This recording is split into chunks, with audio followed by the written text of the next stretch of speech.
الذين آمنوا صلوا عليه وسلموا تسليما.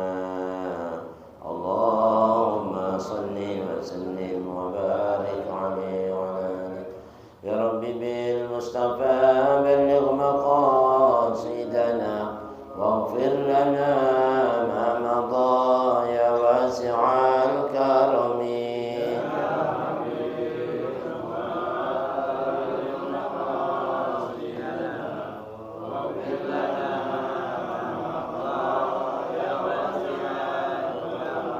والحبيب الذي ترجى شفاعته لكل هول من الأهوال مقتحم. يا رب بالمصطفى بلغ مقاصدنا واغفر لنا ما مضى يا واسع الكرم. محمد سيد الكونين والثقلين والفريقين من عرب ومن عجم. يا رب بالمصطفى بلغ مقاصدنا واغفر لنا ما مضى يا واسع الكرم. مولاي صل وسلم دائما أبدا على حبيبك خير الخلق كلهم. يا ربي بالمصطفى بلغ مقاصدنا واغفر لنا ما مضى يا واسع الكرم. اللهم صل وسلم وبارك عليه وعلى آله. بسم الله الرحمن الرحيم. نويت التعلم والتعليم والتذكر والتذكير والنفع والانتفاع والإفادة والاستفادة والحث على التمسك بكتاب الله وسنة رسول الله صلى الله عليه وسلم والدعاء إلى الهدى والدلالة على الخير ابتغاء مرضاته وثوابه وقربه وحسن الخاتمة مع اللطف والعفو والعافية وصلاح العاقبة وإلى حضرة النبي محمد صلى الله عليه وسلم وإلى أرواح والدينا والديكم أمة المسلمين وشمات المؤمنين خصوصا كالإرشاد وصل البيت البلاد عبد الله الحدث ومن أمر هذا المجلس رحمه محمد العطاس وحبيب عبد الله محمد العطاس وأولاد المسلمين كلهم أن الله يتغشاهم بالرحمة المغفرة ويسكن الجنة ووالدينا والديكم أن الله يكون سائل من أنقص الله يرزقنا العلم والأعمال ويحفظنا من الزيغ والزلال يرزقنا الفطور والمنوح والنصوص صالح الجسد والقلب والرتبة النصر ويفتح علينا فتوح العارفين يفقهنا في الدين على هذا النية يقول صلاح والنبي. فاتحة.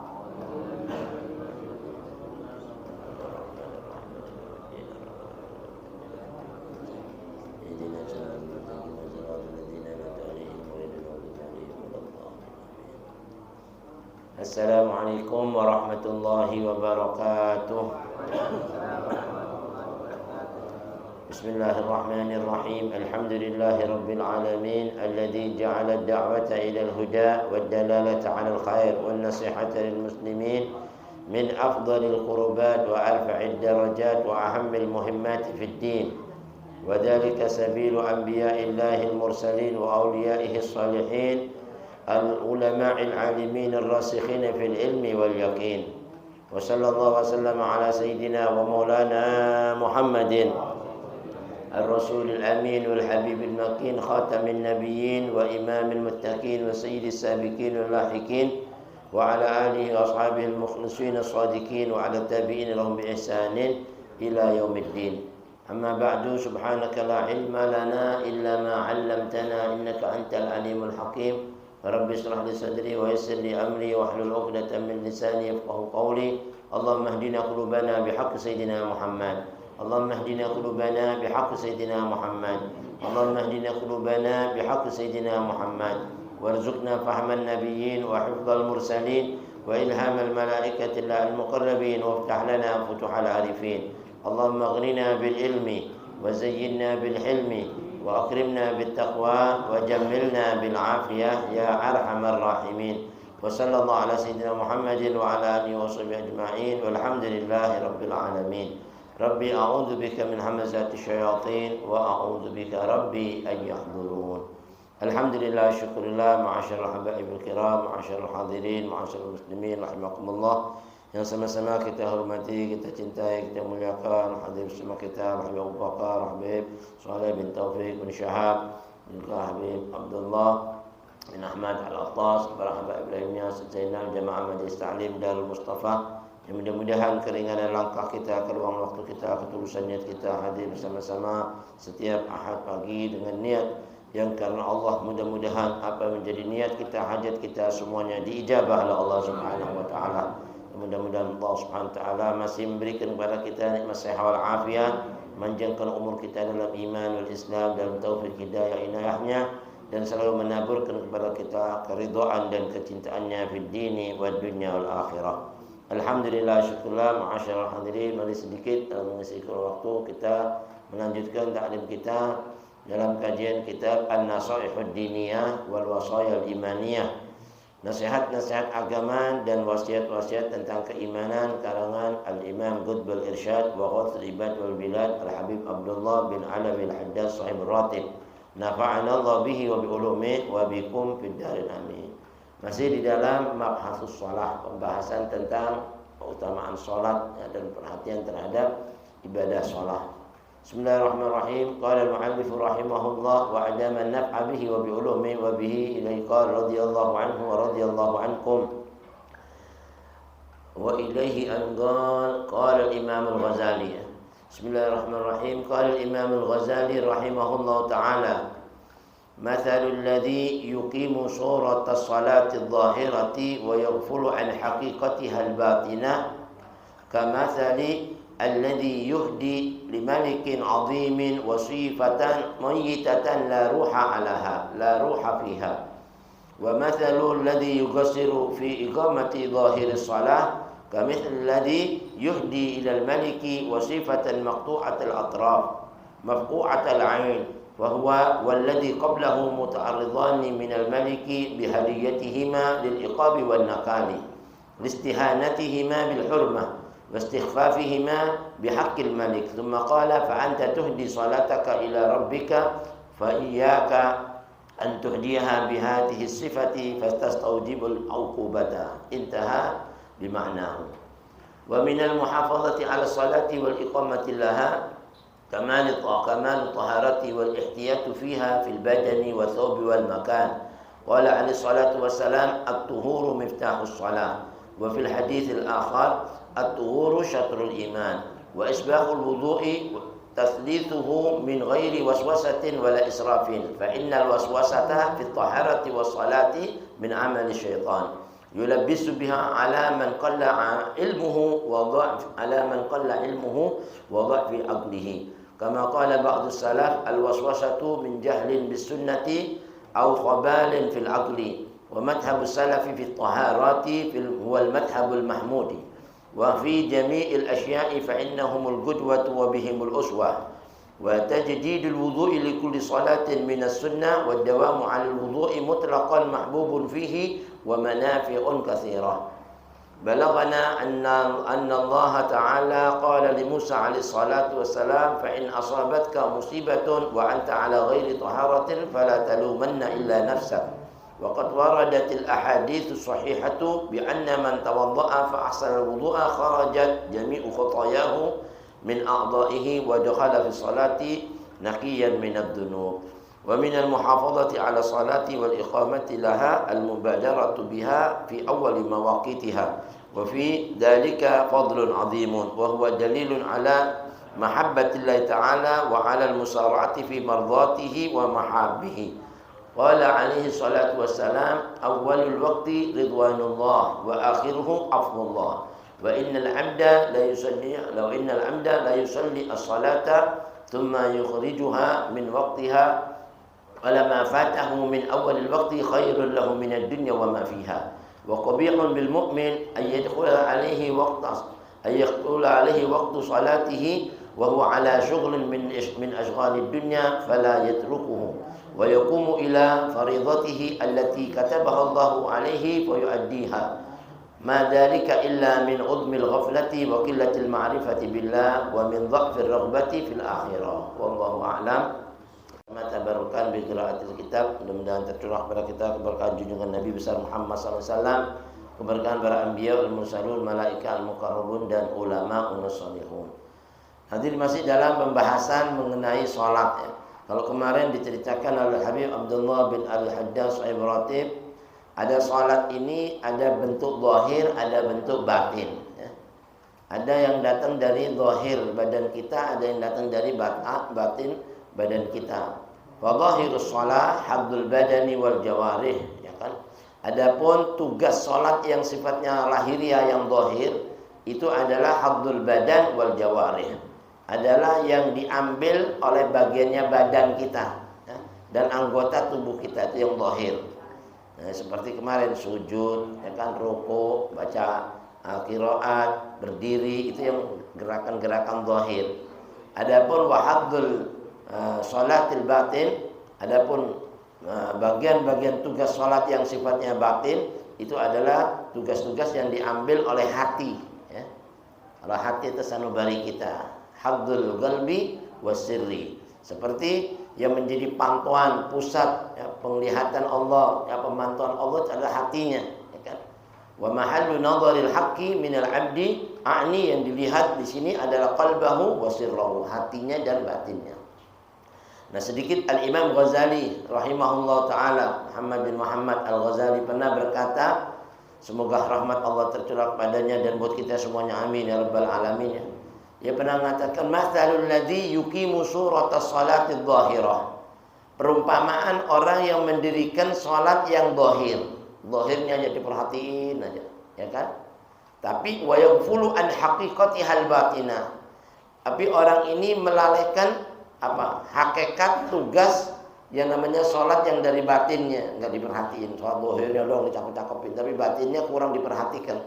Itu kamitslil ladzi yuhdi limalikin azim, seperti contohnya seseorang yang menghadiahkan kepada sang raja yang agung. Raja yang agung dikasih hadiah. Hadiahnya apa? Wasifatan mayyitatan la ruha fiha ya. Dia dikasih hadiah seorang putri dayang atau pelayan ya. Tapi pelayannya ini nggak ada nyawanya. Gimana coba? Ada jasadnya tapi nggak ada nyawanya, nggak ada ruhnya. Gimana rasanya raja itu? Ente ngasih hadiah anak mayit, ya kan? Pasti kan raja marah sama dia, ya kan? Ini diumpamakan kayak gitu. Kalau ada orang cuma sholat, bayin yang namanya zahirnya aja, ruhnya nggak ada, berarti ini menghadiahkan sholat ini cuma ya mayit, ruhnya nggak ada. Nah, diibaratkan kata Imam Ghazali seperti itu. Kamitslil ladzi yuhdi limalikin azim wa sifatan mayyitatan la ruha fiha. Dia ngasih hadiah sama sang raja seorang putri atau dayang untuk membantu dia, tapi nggak ada ruhnya. Buat apa nih? Ya, nggak manfaatin, mayit lagi yang dihadiahin sama saya. Sekalipun cantik kalau mayit apa? Nah, ini diibaratkan kayak gitu. Dan perumpamaan lagi, wa matsalul ladzi yuqassiru fi iqamati dhahiris shalah, perumpamaan orang yang melalaikan untuk menegakkan yang namanya zahirnya sholat.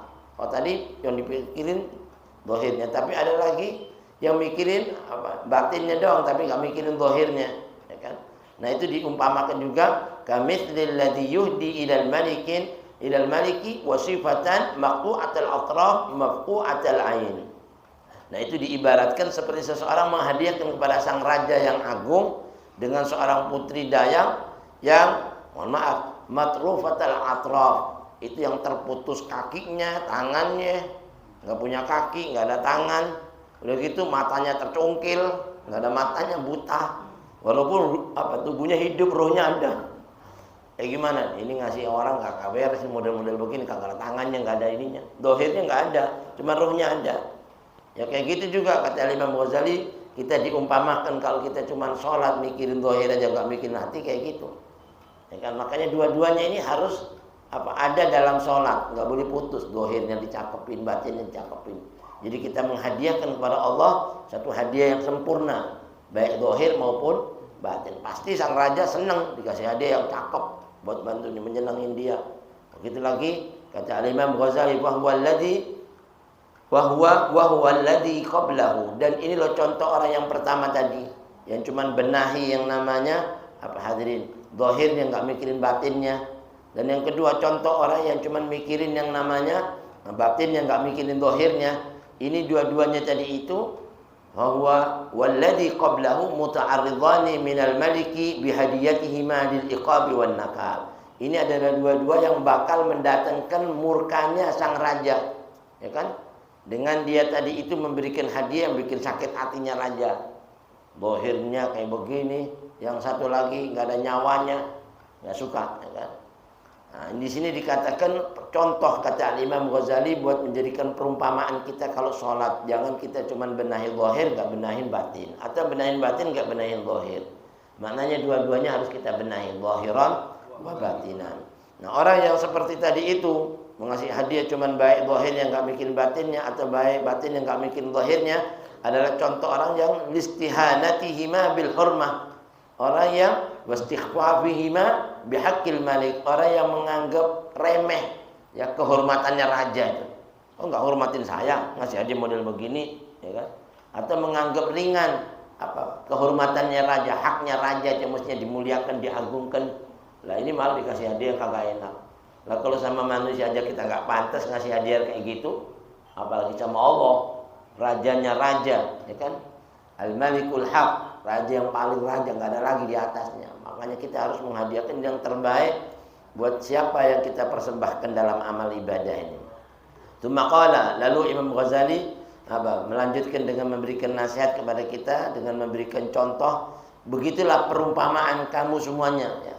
Kalau mau menghadiahkan salat kamu sama Allah, jadikan jangan seperti orang yang tadi yang menghadiahkan kepada raja pelayan yang cuma baik zahirnya nggak baik batinnya, atau membaik batinnya nggak baik zahirnya, nggak cakep. Kalau bisa dua-duanya, ya. Fa anta tuhdi salataka ila rabbi, kamu itu sekarang menghadiahkan salatmu sama Tuhanmu Allah. Wa iyyaka an tuhdiyahuma bihadhi sifah, hati-hati, waspadalah kamu, jangan sampai kamu menghadiahkan salatmu dengan sifat-sifat seperti itu. Fatastaujibul uqubata, maka kau pantas, artinya patut kalau mendapatkan hukuman dan siksa dari Allah. Naudzubillah. Maka dikatakan dalam surat Al-Maun, ya kan, wailul lil musallin, ya, alladzina hum an salatihim sahun. Jadi celakanya apa? Ngajiin sama saya nggak ada yang enak nih. Sholat, dan ini yang sholat kayak gini, gimana yang nggak sholat ini, ya kan? Makanya sholatnya harus dibenahi. Bagaimana yang nggak sholat?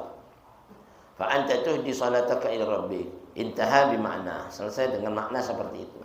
Wa minal muhafazati ala salati wal iqamati laha, dan diantara tanda atau syarat-syarat seseorang memelihara sholatnya dan menunaikan sholat yang benar itu adalah pertama kamalut thaharah, dia harus sempurnakan bersucinya dulu, ya. Nabi bilang la salata liman la taharata lahu, enggak bisa dibilang sholat kalau enggak bersuci. Sekalipun sholatnya cakep tapi enggak bersuci, enggak dianggap sholat, ya kan? Jadi juga enggak dikatakan bersuci kalau dia enggak menjaga hadas-hadasnya, baik hadas besar, hadas kecil, najis-najisnya, khobas, kotoran dan sebagainya.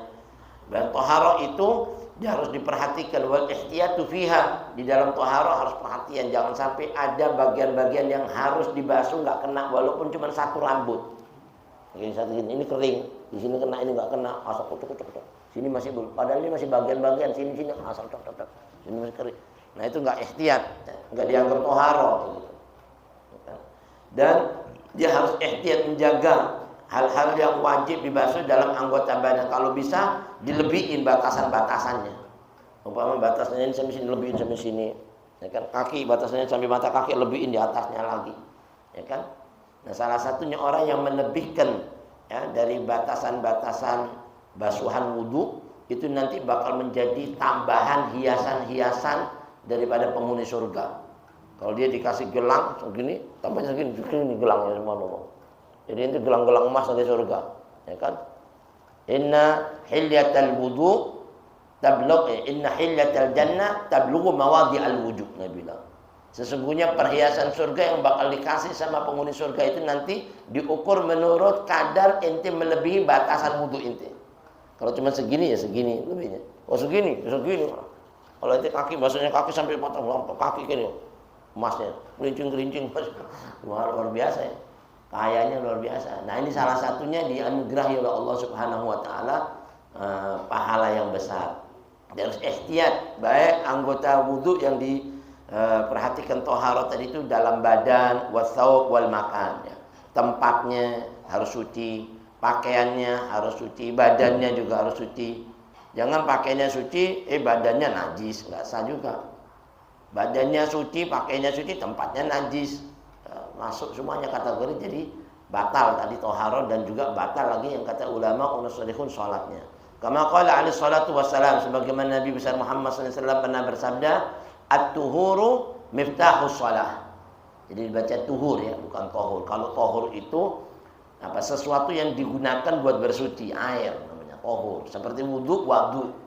Ya kan, sahur, suhur, ya kan. Ada yang di fathah, ada yang di dhamma. At-tuhur itu artinya apa? Bersuci. Ya, amaliyahnya, amal perbuatannya bersuci. Tapi kalau yang dikatakan at-tahur ma yutatahharu bihi, apa yang digunakan buat bersuci seperti air, itu namanya tahur. Nah, di sini katakan at-tuhur miftahus shalah.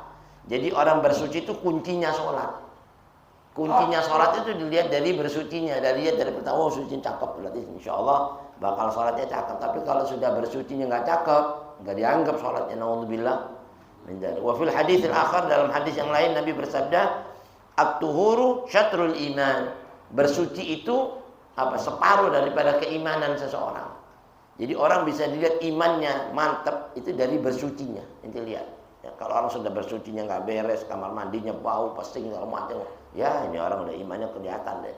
Ya kan? Dan mempengaruhi akhir hayatnya, separuhnya nggak ada imannya coba. Jadi ngucapin 2 kalimat syahadat tersendat, naudzubillah. Karena separuhnya kurang.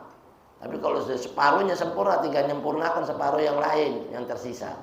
Jadi bersuci. Orang dulu itu awal marah dari semua ibadah, makanya pembahasan pertama itu toharoh.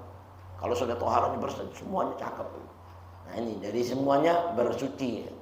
Maka dikatakan at-tuhur syatrul iman, seperti an-nadhafah, kebersihan, ya kan? An-nadhafah itu minal iman. Dari golongan imannya orang bisa dilihat, oh ini orang ini bersih imannya, masya Allah. Ini orang jorok, berarti kelihatan imannya di situ. Ya kan? Nggak mikirin, habis kencung langsung. Subhanallah, karena kencung berdiri. Ya kan? Kencung berdiri ini susah, mau ceboknya gimana ya? Ya kan? Pasti ada yang tepiskan, naik ke celana, yang sholat ya gimana coba? Salah satu di antara banyaknya orang disiksa di alam kubur, paling banyak min ammati adzabil qabr, itu salah satunya orang nggak jaga tentang kesuciannya. Waktu pipis nggak dijaga, najis, itu paling banyak disiksa urusan itu. Naudzubillah min dzalik. Mudah-mudahan kita selamat, amin ya. Nah ini yang kedua juga di antara orang itu menjaga syarat-syaratnya, ya, memelihara sholat, di antaranya menjaga kesempurnaan wudu atau kesempurnaan bersuci, dan juga isbaghul wudu. Isbaghul wudu itu meratakan anggota wudu ke seluruh anggota badan, ya, dengan rapi, dicakepin. Isbagh itu dibuat bagus ya. Salah satu yang menjadi ampunan dosanya seseorang, angkatan darajat seseorang, ya, itu kalau dia memperbarui wudunya dengan cakep. Ya, bayangin, jadi ampunan dosanya. Bahkan bisa gugur dosa-dosanya itu dengan apa? Tetesan air wudunya tadi itu. Berbarengan dengan tetesan air wudu yang rapi, yang bagus. Angkatan darajat. Isbaghul wudu wabil khusus bil makarih. Dalam kondisi dingin, menggigil, dicakep-cakepin dingin, tapi dikuat-kuatin kayak Nabi kita Muhammad. Kalau tahajud musim dingin di Mekah, tahu sendiri dinginnya kayak gimana, tetap wudunya dicakepin ini. Itu yang paling besar lagi darajatnya. Karena as-sawab ala qadri ta'ab.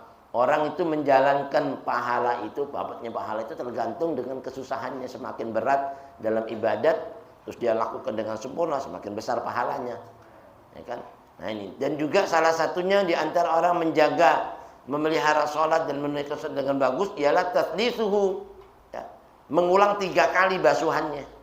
Walaupun 1 kali sempurna udah cukup, Tapi kita ulang 3 kali, ini sunnah an-nabawiyah. Sunnah Nabi-Nabi kita Muhammad SAW. Ada yang bilang kalau soal wudunya orang 1 kali itu seperti wudunya orang soleh. Kalau diulang 2 kali seperti wudunya para wali. Kalau diulang 3 kali seperti wudunya nabi-nabi. Nah itu taslih. Taslih itu 3 kali diulang. Selesai. Udah cakep nih. Ulang 2 kali. 3 kali. Nah ini kesunahan taslih ya. Dan waktu wudu min ghairi waswasah, enggak boleh waswas. Wah, asal ya, ini gimana sih? Wudu sampai ngabisin 1 bak kamar mandi. Ya kan? Ini waswas namanya. Atau israf. Israf ini juga nih, boros penggunaan air, enggak boleh air sampai kenceng. Kalau coba diambil sedikit, air habis. Sampai kata guru kita, termasuk daripada orang itu boros dalam penggunaan air, jangankan lagi di keran. Laut yang udah kayak gitu luasnya, ente wudu, wah itu wudu itu was-was namanya, ya kan, boros. Walaupun laut, ente gitu kan nggak kurang airnya, tapi kayak gitu itu namanya termasuk boros. Wah itu wudu, laut ini begini, wah nggak boleh. Apalagi keran, apalagi musim-musim air lagi berkurang, ya kayak di Hadramaut susah, jangan main buang-buangan terus, ya kan, kayak gitu. Kadang-kadang kita kalau saya di Hadramaut itu mandi, suara kocak-kocak terus gedor. Bilang, enggak boleh boros-boros. Ini kondisinya enggak di Indonesia katanya. Subhanallah. Nah ini wa minal haditsil akhar at-tuhur syatrul iman. Wa isbaghul wa tathlituhu min ghairi waswasatin wala israf. Jangan boros dan juga jangan waswas. Fa innal waswasata fi taharati was salati min amali syaitan. Karena orang yang waswas dalam bersuci atau waswas dalam salat itu termasuk amalannya syaitan. Syaitan itu paling senang bikin orang was-was dalam sholat sama wudhu. Ada namanya macam-macam syaitan yang dalam was-wasnya sholat, was-wasnya ini masing namanya syaitan masing. Ya kan? Nah di situ dibuat was-was di waktu sholat, waktu wudhu. Kadang sudah kan itu wudhu. Ya ulang. Allah, ya Allah sampai berangkat. Mau sholat ya? Allah. Ya sampai kapan? Ya kan enggak sholat. Nah kayak gini-gini nih, ini namanya waswas min amali syaitan. Yang mana syaitan tadi itu yulabisu biha ala man qalla ilmuhu wa dhafa aqluhu. Artinya orang yang sedikit ilmunya wa dhafa dan juga lemah akalnya, otaknya. Udah tahu Allah itu enggak pernah membuat ente ini ragu dalam ibadat, dia bikin ragu. Ente yakin udah diterima, udah kena semua, udah cukup. Kenapa masih was-was lagi? Ini orang yang dangkal ilmunya, wa dhu'fa aqluhu, dan yang disebut di sini orang-orang yang lemah akalnya atau otaknya. Kama qala ba'dus salaf, sebagaimana sebagian para salaf kita pernah berkata, al waswasatu min jahlin bis sunnah. Orang yang waswas itu tanda kalau orang ini jahil tentang kesunahannya Nabi. Kan? Jahil, orang enggak ngerti tentang sunnah-sunnah Nabi. Au khabalin fil agli, atau orang yang dangkal akalnya, bebal akalnya, bebal dia aja nggak nyambung, nggak masuk. Itu tandanya orang was-was itu. Kelihatan dari situ. Wabil khusus fit taharat minal madhabil mahmud. Dalam urusan-urusan kesucian taharat itu termasuk madhab yang terpuji. Nah, kita jaga kesucian. Wa fi jami'il asya', dan dari segala macam tata caranya dalam berwudu, dalam hal bertaharah, itu termasuk madhab yang terpuji. Termasuk madhab kita di Ahlus Sunnah paling terpuji, madhabnya paling bagus. Termasuk Imam Syafi'i yang paling cakep dalam hal menjaga wudu atau taharah, sholat dan lain sebagainya. Fa innahum al-qudwatu wa abwabihimul uswah, karena mereka itu adalah contoh buat kita semuanya dan suri teladan yang terbaik buat kita jadikan panutan. Wa tajdidul wudu bi kulli salatin minas sunnah. Begitu juga orang kalau seandainya memperbarui wudu habis sholat tadi, nah masih punya wudu, mau sholat lagi, wudu lagi lah. Itu namanya memperbaharui wudu. Sampai dikatakan al wudu alal wudu, nurun ala nur. Udah wudu ini, mau sholat lagi, wudu lagi. Itu cahaya di atas cahaya. Nah, maknanya kalau masih air banyak, ya kan, artinya masih bisa. Itu termasuk orang yang memperbaharui wudu, termasuk sunnah, ya. Dari semua sholat, habis sholat ini punya wudu lagi. Padahal udah sholat tadi maghrib, ada wudu isya, wudu lagi deh. Fadilah besar, artinya dapat keutamaan cahaya di atas cahaya. Wa dawamu 'alal wudu mutlaqan mahbubun wa fihi manafi'un katsiratun. Dan orang yang mendawamkan pegang wudu terus, ya, enggak sampai batal wudu. kemanapun pegang wudhu. Ya, ini secara mutlak sesuatu yang mahbub indallah wa mahbubun inda rasuli. Sesuatu yang sangat dicintai Allah dan sangat dicintai oleh Rasulnya. Orang yang suka punya wudhu. Nah kalau bisa Nabi pipis langsung wudhu. Nah sama-sama aja kan basah-basah juga kan. Wudhu lagi, pipis lagi, wudhu lagi. Sebentar wudhu ya kan. Tapi ya kita jangan terlalu ngabisin air. Yang penting sudah cukup menjaga wajib-wajibnya cukup. Itu dapat pahalanya besar. Dan orang yang menjaga wudhunya ini terpelihara dari bala, ya kan, musibah, sihir, guna-guna nggak tembus. Subhanallah, orang pegang wudhu.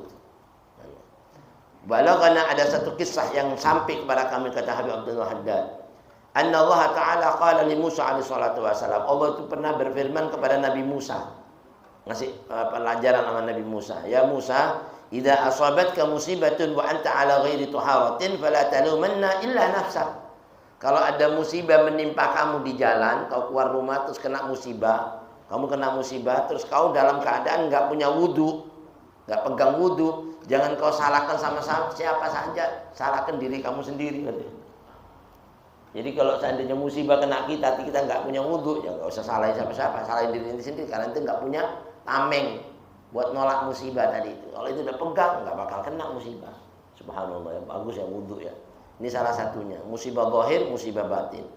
Waqad waradatil ahadits shahihah, dan banyak riwayat-riwayat hadis-hadis yang sahih.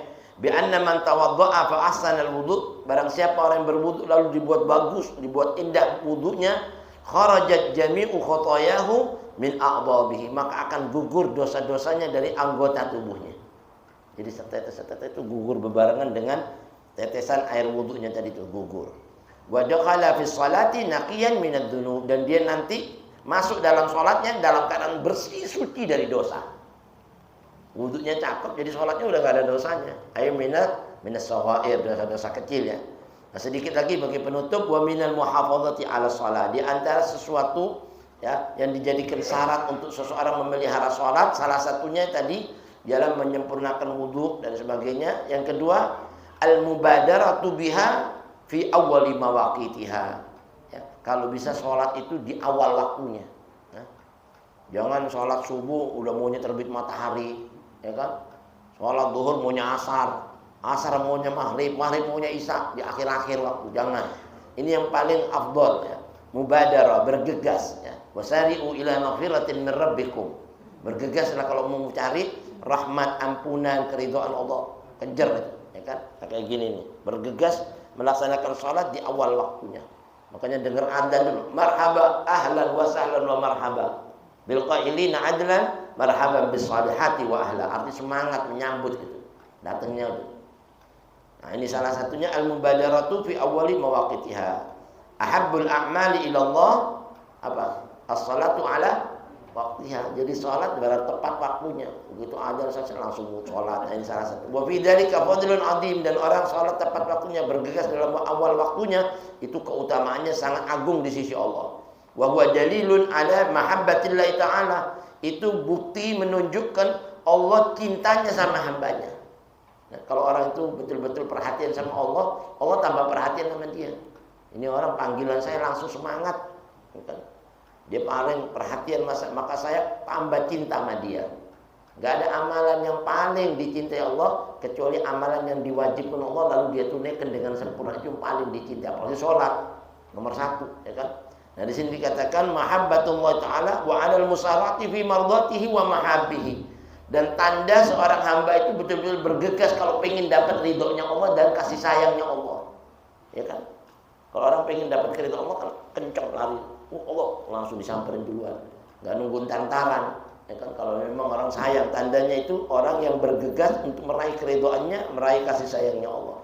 Wa qala alaihi salatu wassalam, Nabi pernah bersabda, awalul waqti, sholat di awal waktu itu ridwanullah, dia bakal dapat keridhoannya Allah. Bayangin, keridhaan Allah ini di antara anugerah yang paling besar, nggak ada lagi di atasnya. Surga aja yang kayak gitu nikmat yang gak ada apa-apanya dibanding keridhaannya Allah. Ya kan? Allahumma inna nas'aluka ridhaka wal jannah. Ridho dulu baru surga. Dan kebalikannya, neraka itu sudah parah, tapi murkanya Allah lebih parah dibanding neraka. Wa na'udzubika min sakhatika wan nar. Murka dulu baru neraka. Nah, jangan cari murkanya, cari ridhonya. Oke itu. keridhaan Allah pertama. Tapi di akhirnya walaupun dia ini nggak salah, tapi dapat yang namanya ampunannya. Ya. Wa akhiruhu afdhallah. Jangan sampai lewat waktunya. Kalau lewat waktunya udah nggak benar, bikin main. Wa innal abda, dan sesungguhnya seorang hamba, la yusalli salata, tidaklah dia salat satu salat, walam yukhrijha min waqtiha, di mana dia tidak mengeluarkan dari waktunya, dia salat diperhatikan di waktunya, wala ma fatahu min awalil waqti, dan dia luput dari awal-awal waktunya salatnya, itu bagi dia khairul lahu minad dunya wa ma fiha. Buat dia itu lebih baik dibanding dia dapat dunia ma isinya. Dapat dunia ma isinya enggak ada apa-apanya dibanding kita tepat salat pada waktunya. Tahu ada sahabat Nabi dulu. Itu sahabat Nabi zaman dulu kan enggak ada mic, enggak ada ini ya. Dari perhatiannya sholat sama Nabi, jangankan lagi dia ini sholat ketinggalan berjamaah sama Nabi, tepat Nabi waktunya terus sholat. Pernah sekali padahal dia ini punya tanah 500 meter di sebelah masjidnya Nabi, Madinah. Tahu sendiri tanah di sana harganya berapa sekarang? Ya kan 500 meter lagi sebelah. Dia bikin sawah ladang itu, nanam kurma, nanam anggur. Nah zaman dulu kan nggak ada mic, jadi kalau orang azan kalau kedengeran suaranya. Kalau nggak kedengeran ya lupa dia. Nah dia perhatiannya, udah waktu azan diperhatiin belum waktu dia nanya. Nah tiba-tiba dia sibuk ngurusin sawah ladangnya, tiba-tiba orang udah takbiratul ihram, Nabi udah takbiratul, udah Fatihah. Harus ditinggal dikejar, Nabi udah Fatihah. Padahal belum habis, ini baru rakaat pertama, belum Fatihah habis, cuma ketinggalan Fatihah bersama Rasulullah. Masyaallah, waktu dikejar Allah. Itu habis salam, dia berdiri. Ushidukum ayyuhal hadirun, saksikan buat kalian semuanya. Udah nangis. Kenapa tidak apa? Musibah besar buat anak. Musibah apa ente? Musibah yang menimpa paling besar buat anak. Ini hari baru hari ini anak terlewatkan bersama Rasulullah takbiratul ihram. Anak janji mulai sekarang itu sawah yang mana gara-gara dia tadi ada sampai terlawat. Sekarang saya sedekahin buat muslimin muslimat udah nggak pakai dunia subhanallah. Masih ada nggak yang model begini ya? Itu kalau kita pikir di sebelah masjidnya Nabi di Madinah itu hadirin, sekarang ini di sebelah masjidnya Nabi per meter orang 1 miliar mau jual, nggak ada yang mau bayar, nggak ada yang mau jual, mau beli ya 1 miliar, nggak ada yang mau jual dari mahalnya tanah. Lah ini 500 meter udah ambil deh, karena nggak butuh lagi udah, dari takutnya ketinggalan sholat ya. Padahal itu sih masih di awal waktu. Kayak begitu orang dulu. Kalau sekarang kan ya entar masuk baru adzan juga. Udah baru komat, imamnya masih baru mau masuk udah baru 1 rakaat sampai salam entar aja deh gelombang kedua ya. Nauzubillah min dzalik. Dulu Imam Sufyan Ats-Tsauri kalau sholat dia enggak pernah sholat sendirian, selalu berjamaah seperti Habib Umar Syafi'i Rotib. Mau dia mukim ataupun musafir selalu berjamaah. Di samping itu berjamaahnya di awal waktu. Satu kali waktu dia ini ya mungkin namanya manusia, ada lalainya ya kan, terlewatkan dia salat berjamaah. Begitu dia masuk masjid orang udah pada keluar, udah habis orang ini baru datang lagi ya kan. Nah orang dulu kalau ada terlambat gitu ditakzir, ya ngapain lo itu ngapain, udah kata-katain habis sudah, sedih dia kan. Akhirnya dia nunggu zuhur itu nyari jamaah barengan, dia nggak mau sholat sendiri, nunggu jamaah dulu. Belum ada yang datang, udah kena sholat semua di sini mah. Dari nungguin mulai jam 12 sampai jam 2 bayangin. Waduh kali ini dipikir waduh pada sholat semua sudah terpaksa udah. Dia sholat, takut dia sholat sendiri tadi itu ya pahalanya 1, berjamaah 27. Dia ngulang sholat zuhur 27 kali sholat zuhur. 27 kali ya, bukan 27 rakaat ya. Sholat zuhur 27 kali, jadi kalau 1 kali 4 rakaat kali 27 berapa tuh? 4 kali 27 aja udah gak bisa ngitung ya kan? Itu subhanallah, jadi diulang 27 kali sholat zuhur. Maksudnya apa? Biar dapat pahalanya sama 27 darajat tadi itu ya kan? Akhirnya malamnya dia mimpi apa? Mimpi ada satu kafilah rombongan naik kuda, semua tadi itu naik kuda bergegas menuju ke surga. Sedangkan dia berdiri di atas jalan. Saudara, ayo. Anak nggak ada kudanya, nggak ada kuda itu kemana kuda itu? Ya tinggalin deh, ditinggal. Ini rombongan tadi semua tuh rombongan jamaah yang rakaat berjamaah berangkat. Dia mau ngejar, nggak kekejar. Padahal dia sudah dapat 27 rakaat, yang 27 sholat duhur tadi itu masih ketinggalan jauh sama jamaah yang pertama ya. Fadilahnya berjamaah di awal waktu ya. Nah mudah-mudahan kita bisa ngambil pahala-pahala kayak gitu. Nah terakhir di sini dikatakan wa qabihum bil mu'min, dan satu kebiasaan buruk buat orang mukmin ayakhula alaihi waktu salatihi, kalau sudah masuk waktu salatnya wa huwa ala syughlin min asyghalid dunya, sedangkan dia masih sibuk dalam urusan-urusan dunia. Ini keburukan ya, salah satu keburukan. Makanya panggilan salat Jumat itu kan sampai dikatakan wadarul bai', tinggalkan jual beli. Dzalikum khairul lakum in kuntum ta'lamun. Enggak boleh kita sibuk urusan dunia. Jumatan masih orang udah adzan masih aja ya, karena ini salah satunya. Salah satu perbuatan busuk atau perbuatan buruk orang yang sibuk urusan dunia ninggalin salat. Kalau di Mekah begitu adzan itu warung-warung sudah tutup. Orang mau beli, sholat. Bayangin, subhanallah. Itu waktu umroh, istri pesen emas kecil buat cincin. Pas adzan, sholat. Oh ya, masya Allah ya. Emas ini mau kita beli disuruh sholat dulu. Nah akhirnya kita pulang, kita nyari itu warung yang tadi itu. Subhanallah, kalau rezeki yang nggak ke situ lagi gitu. Nah ini salah satunya, orang lebih mengutamain yang namanya sholat dibanding dunia, kan? Fala yatruku, di mana dia menyibukkan urusan-urusan dunia, nggak mau meninggalkan kebiasaan buruknya tadi. Itu salah satu keburukan buat orang mukmin. Wa yaqumu ila faridati, enggak mau dia menunaikan kepada sesuatu yang diwajibkan atas dia, allati katabaha Allahu alaihi fa yu'addiha, yang Allah sudah wajibkan atasnya, Allah tetapkan atasnya untuk ditunaikannya salat. Ma dzalika illa min udmil ghaflah wa qillatil ma'rifah. Tidak lain demikian itu kecuali disebabkan karena apa? Ini besarnya kelalaiannya dia, dan dikarenakan dikitnya makrifatnya dia sama Allah. Enggak kenal Allah itu siapa, enggak kenal fadilah salat itu kayak gimana, ya kan? Wa min dhafir raghbati fil akhirah, dan itu semua dikarenakan sebab enggak inginnya dia tentang pahala akhirat yang begitu besar dibanding urusan dunia. Wallahu a'lam. Nah, mudah-mudahan ada sedikit